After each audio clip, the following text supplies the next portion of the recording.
Bonjour. Bonjour. Bienvenue dans mon salon à Mont-Sainte-Marie. Je suis dans le chalet de ski de mon fils Alain et son épouse Annick. C'est ici qu'on vit notre confinement, mon mari Laurent et moi. Alors, je suis heureuse d'être l'invitée du salon du livre du Grand Sudbury. Le rendez-vous virtuel va me permettre de vous parler de mon roman qui a été publié en octobre dernier. Il s'appelle Raoul, c'est le nom du personnage principal. Raoul, tu me caches quelque chose. Il y a donc un secret à découvrir dans ce livre et je vous invite à cheminer avec moi. Nous allons en parler. Alors, merci aux éditions Prise de Parole qui ont retenu ce livre et qui m'ont permis de le publier à Sudbury, exactement où je voulais le publier. Et vous allez comprendre rapidement pourquoi je voulais qu'il soit publié à Sudbury. D'abord, je vais vous parler du sujet. La source de cette histoire-là, c'est une histoire vraie. C'est une histoire qui s'est déroulée dans le Moyen-Nord de l'Ontario, pas très loin de Sudbury, entre Sudbury et North Bay, dans la région que tout le monde connaît comme Sturgeon Falls. Alors, légèrement au nord de Sturgeon Falls, nous retrouvons un petit village qui s'appelle River Valley. À l'origine, c'était la vallée de la rivière. Maintenant, c'est connu comme River Valley. Un petit peu de musique d'accompagnement pour aller avec ça, et je poursuis. Alors, la source du roman, c'est que quand j'enseignais à Sturgeon Falls, en 1971, est paru dans le journal The North Bay Nugget un article traitant d'un fait. Il y a quelqu'un qui était décédé et on annonçait une nouvelle étonnante à son sujet. C'était tellement étonnant que tout le monde en parlait, puis on se disait, mais non, ça se peut pas. C'est sûrement une farce. Mais comment est-ce possible? Comment est-ce que ça pouvait se dérouler? Et moi, comme les autres, ça m'avait étonnée. Puis j'avais remis ça dans un tiroir. Et en 2018, donc il n'y a pas tellement longtemps, je me cherchais une bonne histoire à raconter. Je voulais écrire un roman. Je voulais que ce soit vrai, une histoire vraie. Je voulais que ça vienne de l'Ontario. Je voulais que ça ait été vécu en français. Et je me suis souvenue de cette histoire-là. Donc, la source, c'est ça. C'est l'histoire de Raoul Denonville qui demeurait à River Valley. Là, quand j'ai décidé d'écrire cette histoire, je me suis demandé s'il y avait encore bien des personnes qui demeuraient dans la région de River Valley qui auraient pu m'en parler. Je demeure maintenant à Ottawa, mais j'ai beaucoup de contacts encore à Sturgeon Falls, ayant enseigné là pendant 22 ans. Donc, on m'a mis sur la piste de 13 personnes ressources qui avaient connu personnellement Raoul Denonville et qui avaient des souvenirs à me raconter. Donc, quand je me suis rendue pour les enregistrer, j'ai compris que mon histoire allait inclure tout le village de River Valley. Il allait inclure les personnes ressources parce qu'on ne peut pas parler de Raoul Denonville sans parler du contexte dans lequel il a vécu. Ça répond donc à la question quel est le contexte de mon récit. Ça se passe à River Valley. Et River Valley, c'est dans le Moyen-Nord de l'Ontario, mais pour ceux qui sont de l'Est de l'Ontario, laissez-moi vous dire qu'il y a un lien entre les deux. Moi-même, je suis de l'Est de l'Ontario, étant née à Lancaster, comté de Glengarry. Mais il y a beaucoup de gens qui habitent la région de River Valley qui sont venus aussi de l'Est de l'Ontario. Alors, je vais commencer par les curés d'Embrun, dans l'Est de l'Ontario, depuis 1896, agissaient comme agents colonisateurs officiels dans le Moyen-Nord de la province. Ils vendaient de bonnes terres de culture à des francophones catholiques.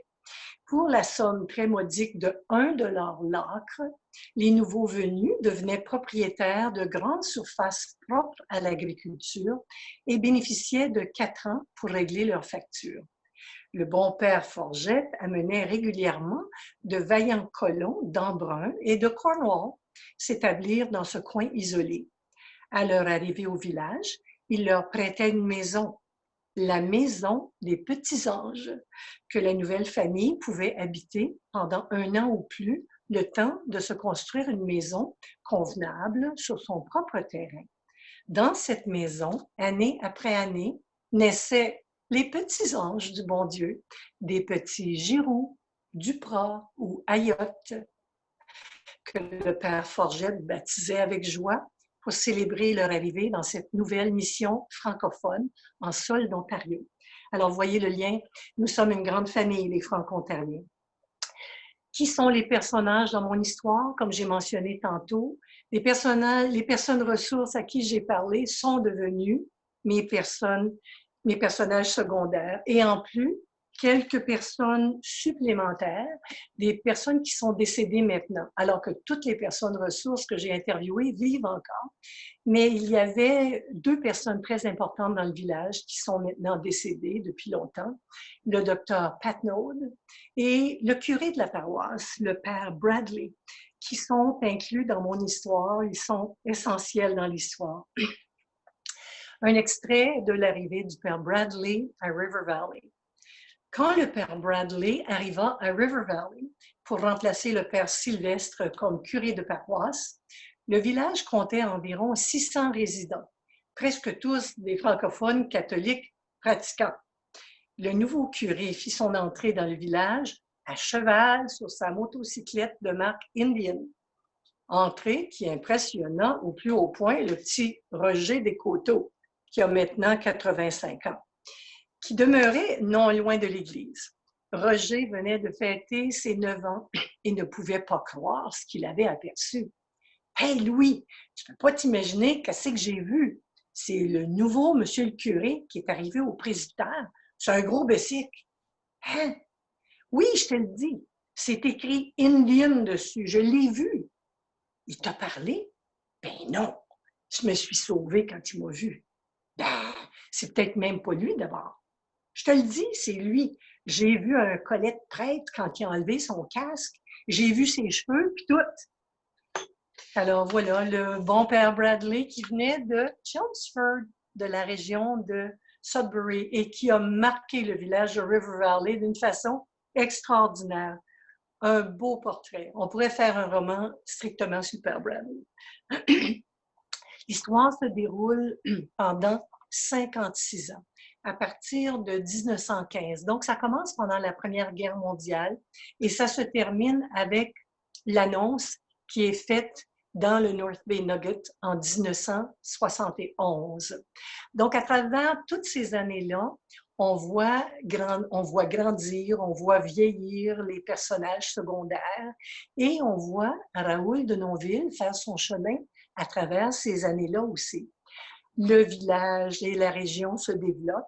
Les camps de bûcherons sont énormes. Il y en a un qui s'appelle The Farm, qui appartient au Gordon, qui a 500 hommes qui travaillent là. Il y a plusieurs camps de bûcherons. Les camps de bûcherons Goulard, Colburn, et ainsi de suite. Il y a des moulins à scie. Il y a même une mine d'or, parce qu'on a trouvé de l'or. Donc, la mine d'or, Golden Rose, on va faire un toast à ça. La mine d'or, la Golden Rose, qui a fait des profits pendant la dépression même. Et on parle des agriculteurs et des trappeurs. Des trappeurs parce que Raoul de Nonville était trappeur. Et à travers le roman, on remarque toujours quels sont les événements qui se déroulent provincialement, comme le règlement 17, nationalement, internationalement, comme la Grande Dépression. On voit des personnages historiques autres que Raoul de Nonville, comme Grey Owl, qui était connu à travers le monde. On parle de la Seconde Guerre mondiale, l'arrivée de l'électricité dans le nord de l'Ontario. C'est pas arrivé aussi vite que dans le sud, évidemment. Bombardier commence à transformer le paysage et ainsi de suite. Et j'en viens maintenant, ayant placé le contexte, j'en viens à parler du personnage principal. Parce que toute cette histoire, c'est l'histoire de Raoul de Nonville, une histoire assez extraordinaire que j'ai bien voulu raconter. Oh. Raoul, qui était-il? Raoul était un peu comme les autres, c'est-à-dire qu'il était un trappeur et il travaillait dans les camps de bûcherons. Donc, comme les autres, il avait à peu près une apparence semblable que je vais vous lire à la page 47. Sa petite taille le distinguait peut-être des autres trappeurs qui venaient se ravitailler au magasin, mais certainement pas ses vêtements. Il s'habillait exactement comme tous les trappeurs de la région. Il portait une chemise à carreaux rouge et noir, comme celle des bûcherons, et comme celle de presque tous les hommes de la place, y compris le père Bradley. Ensuite, un gros pantalon de toile, un peu serré dans le bas de la jambe et un peu plus bouffant du haut. Et par-dessus, sa chemise carottée, Raoul revêtait en tout temps une grosse veste sans manches. L'hiver, il ajoutait un gros manteau. Mais c'est son sac à dos qui montrait le plus clairement qu'il était trappeur. On ne le voyait jamais sans ce gros sac à dos. Alors, un peu comme les autres, mais un peu différent. Et la maîtresse de poste a fait des réflexions à faire à ce sujet. Quand elle est entrée en fonction, elle a eu la chance de connaître Raoul. Marguerite Descoteaux. Marguerite avait bien remarqué que Raoul avait l'air différent des hommes de son âge. Évidemment, il n'était pas costaud, ni barbu comme les autres, et il portait toujours un gros sac sur son dos courbé. C'était connu dans le village qu'il n'était pas marié non plus et vivait dans un endroit isolé, une vieille cabane de trappeurs, de l'autre côté de la rivière Temagami.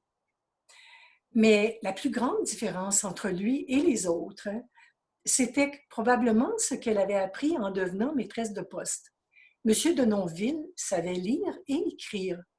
Peu d'hommes, à l'époque, dans la région, nés avant 1900, étaient allés à l'école.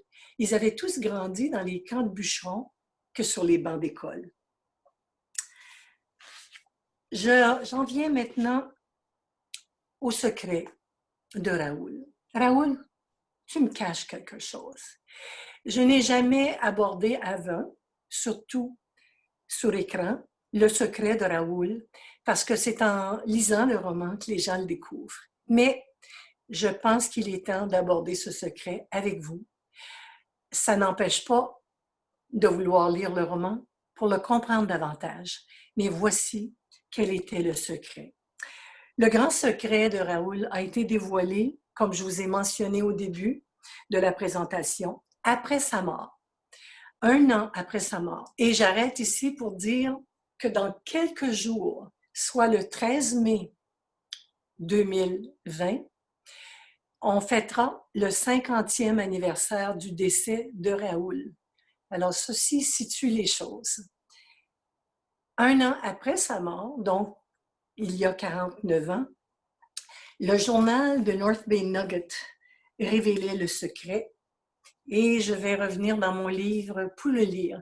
J'ai situé le secret ici à la page 38 pour que les gens sachent qu'est-ce qu'ils ont à chercher pour la suite du roman. Alors, c'était une grande manchette. Le 1er avril 1971, la nouvelle explosa dans le quotidien de North Bay Nugget. River Valley resident died with his secret. C'était écrit par Wayne Lebel, journaliste posté au bureau de Sturgeon Falls. Et puisque l'article était publié en anglais seulement, voici une traduction libre. Un résident de River Valley est mort avec son secret. Un mystère est enterré ici, dans une fosse sans marqueur du cimetière catholique de Sainte-Rose de Lima à River Valley. Qui était Raoul de Nonville? Était-il riche? Où cachait-il son argent? Sur sa personne? Dans les bois? Et d'où venait-il? De Nonville était un célibataire tranquille, aux petites lunettes rondes, qui ne buvait pas, qui ne se rendait jamais à l'hôtel avec les autres hommes. C'était un solitaire.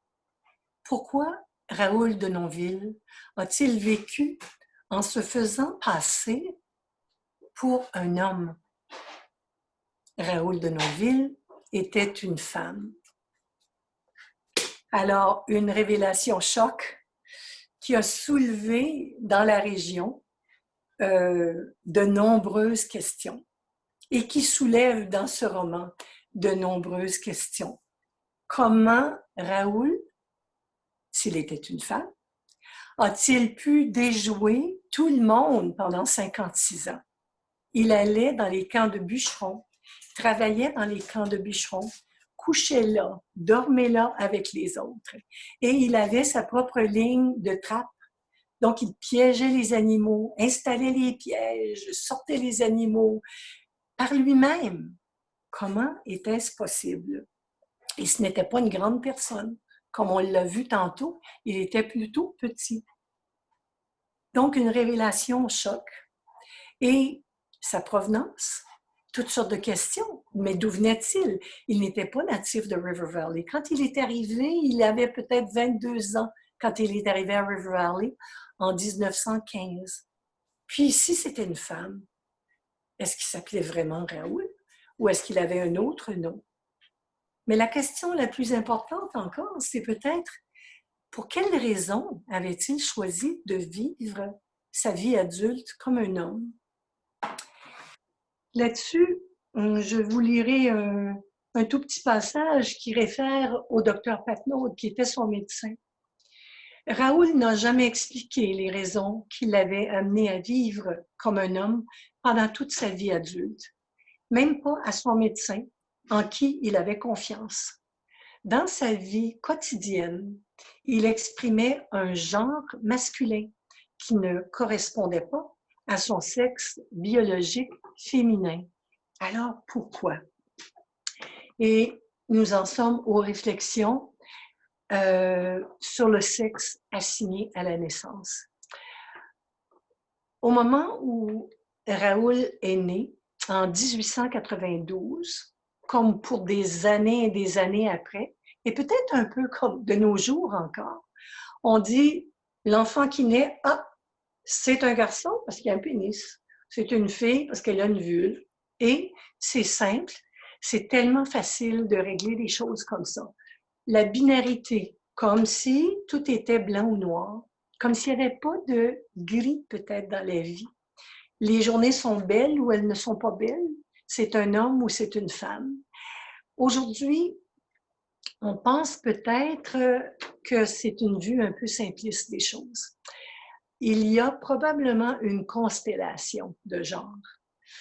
Alors, on peut avoir été identifié comme mâle à la naissance et peut-être qu'il y a bien d'autres facteurs qu'on n'a pas vus, qu'on n'a pas remarqués, qui font que, au fur et à mesure que l'enfant grandit, il ressent que ce n'est pas une identité qui correspond à ce qu'il ressent. Il se rend compte qu'il y a quelque chose d'un petit peu différent chez lui. Et il a deux choix.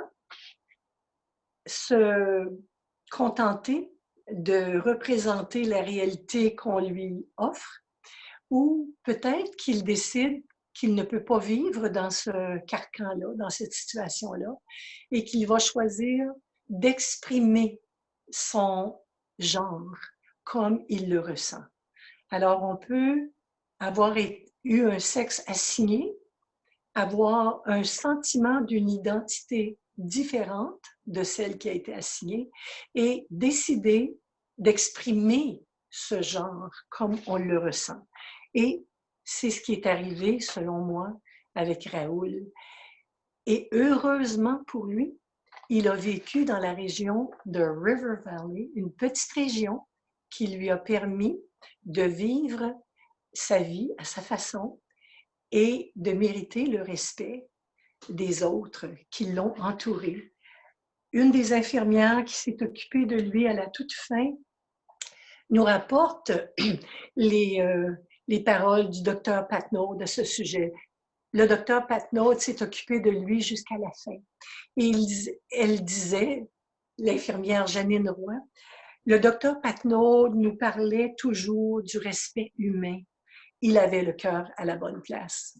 Alors, j'espère que de nos jours, nous avons de plus en plus le cœur à la bonne place et que Raoul nous